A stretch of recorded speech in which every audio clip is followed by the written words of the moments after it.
Je vous avais dit quoi? Y a personne qui peut nous tester, poteau. Je vous avais dit quoi? Y a personne qui peut me tester, poteau. Non, plus sérieusement, les gars. Hier, c'était magique. Honnêtement, si je dois placer un mot, c'était magique, les gars. Et franchement, honnêtement, à la fin du match, j'étais tellement heureux, j'ai versé une petite larme, hein, les gars. Parce que franchement, le scénario est désolé, mais magnifique, les gars. Et je pense peut-être que là, on est sur l'alternative du match PSG-Manchester City de la saison dernière, les gars. On est peut-être sur le réveil parisien. On est peut-être, les gars, sur ce match déclic qu'on attend depuis longtemps cette saison. Donc hier, on affrontait Chelsea en 8e de finale aller de la Champions League au Parc des Princes, chez nous, à domicile. Et franchement, les gars, magnifique, la prestation est respectée et magnifique de A à Z déjà. Ouverture du score dès la 10e minute par Bradley Barcola qui, pour rappel, n'avait pas marqué un but en Ligue des Champions depuis le match contre Brest l'année dernière en 16e. Ensuite, les gars, alors que si c'était bien parti, c'est notre Français Malo Gusto qui égalise à la 28e minute, les gars. Franchement, j'étais dégoûté. Je me suis dit, oh non, pas ça, Zinedine.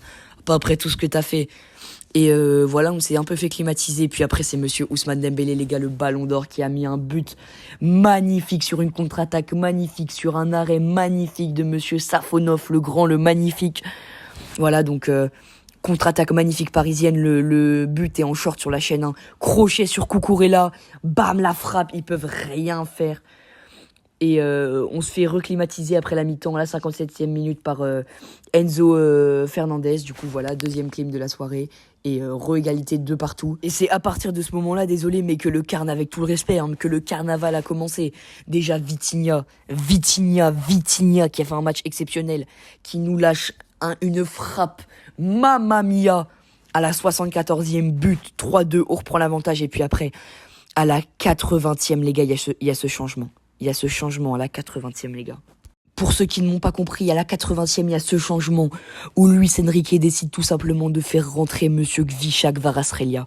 Et l'impact de cet homme sur le match est terrorisant, parce que les gars, à peine 6 minutes après son entrée dans le jeu, il met un but, un magnifique but, qui nous permet d'encore plus creuser l'avantage, de creuser le score entre nous et les Anglais. Et c'est à peine 8 minutes plus tard, alors que tout le monde pensait le match plié, qu'il est arrivé, qui nous remet un deuxième but.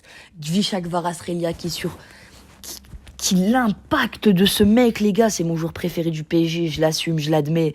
Et franchement, hier, il m'a régalé. Il a une note de 9,9. Les gars, c'est exceptionnel. Donc, voilà les notes parisiennes avec Gvichak Kvaratskhelia qui a une note de 9,9. Ousmane Dembélé, 9,1. Bradley Barcola, 8,5. Vitinha, 8,4. Désiré Doué, 7,4. Lucas Hernandez, 6,2. Hakimi, 6,1. João Neves, 6,1. Lui aussi. Zaïre Emery, 5,9, pardon. Kanguinli qui a une note de 5,8, Mayoulou 5,8 lui aussi, William Pacho 5,4, Marquinhos 4,9, Safonov 4,9 aussi, et la moins bonne note c'est Nuno Mendes avec une note générale de 4,4, donc ce qui est un peu décevant de sa part, on va pas se mentir, mais ce qui reste en soi pas une note catastrophique, on a déjà vu pire, hein, voilà. Mais voilà. Donc, bien évidemment, incontestablement, à l'unanimité, c'est cet homme, monsieur Gvichak Kvaratskhelia, qui obtient le trophée de MVP, donc d'homme du match de l'UEFA, pour ce PSG-Chelsea. Donc match exceptionnel de A à Z, alors qu'il est rentré à la 80e, quoi. Il a pas loupé un seul ballon. Bref, ce mec a un impact incroyable sur le terrain, c'est fou. Aussi, Vitinha a fait un match fou, et justement par rapport à lui, on a une news qui est incroyable. Regardez, Vitinha ferme la porte au Real de Madrid et clame son amour pour le PSG. Oui, parce qu'il y avait beaucoup eu de rumeurs comme quoi Vitinha allait quitter le Paris Saint-Germain pour aller au Real de Madrid, et il a bien annoncé qu'il n'envisageait pas pour l'instant un départ de la capitale parisienne pour le Real de Madrid. Et tant mieux pour nous, hein, parce que déjà hier il a fait un match exceptionnel comme d'habitude, et voilà, tant mieux pour nous. Et ce match, les gars, c'est littéralement parfait. Ce match, c'est parfait, les gars. Mettre un écart de 3 buts, c'est parfait. Parce que peut-être on a joué le match aller au parc, mais même si on va jouer le match retour à Stamford Bridge, les gars, c'est peut-être Chelsea, mais pour qu'ils nous rattrapent dans le temps additionnel, c'est-à-dire sans prolongation, etc., vraiment dans le temps de jeu, dans le temps additionnel, enfin bref, vous m'avez compris, ils vont devoir nous mettre 4-0. Alors je sais c'est Chelsea, très grand club. Je sais ils jouent le retour chez eux à Stamford Bridge, à Londres, en Angleterre. Mais les gars, même si c'est Chelsea et tout, même si avec tout... Est-ce que vous voyez vraiment Chelsea réussir à mettre 4-0 au PSG? Même si c'est chez eux, hein.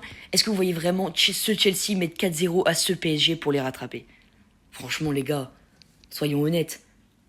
Là, pour moi les gars, on est déjà qualifiés en quart. Peut-être que Chelsea vont nous battre au retour. Mais pas 4-0 les gars, pas à nous. Les gars, le PSG va se qualifier en quart les gars. Moi je vous le dis les gars, je prône la qualification parisienne. Et voilà, hein, tant mieux pour nous. Aussi les gars, je pense que vous n'êtes pas passés à côté, mais Neto, le joueur portugais de Chelsea, a fait un geste très polémique. Le Chelsea était mené 2 buts d'écart au score. Et un ramasseur de balles, un jeune, a pris trop de temps à redonner le ballon au Portugais. Et il l'a donc bousculé. Je vous laisse aller voir les images sur Internet. Hein. Le joueur de Chelsea a bousculé violemment le jeune ramasseur de balles pour lui prendre le ballon et jouer sa touche très rapidement, histoire que Chelsea puisse remonter au score malgré que c'était la fin du match.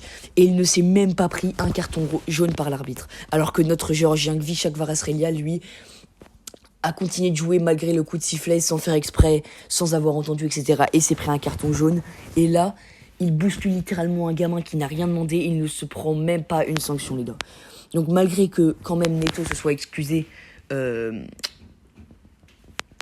face au ramasseur de balles des dizaines de fois, il l'a dit, c'est un geste qui n'a pas sa place dans le foot, encore moins en Ligue des Champions, et ça a fait beaucoup polémique. Donc voilà, je voulais finir la vidéo sur ça les gars. Du coup les gars, voilà, c'est la fin de ce débrief. Je vous dis à bientôt, c'était Akas. Ciao, bye à tous.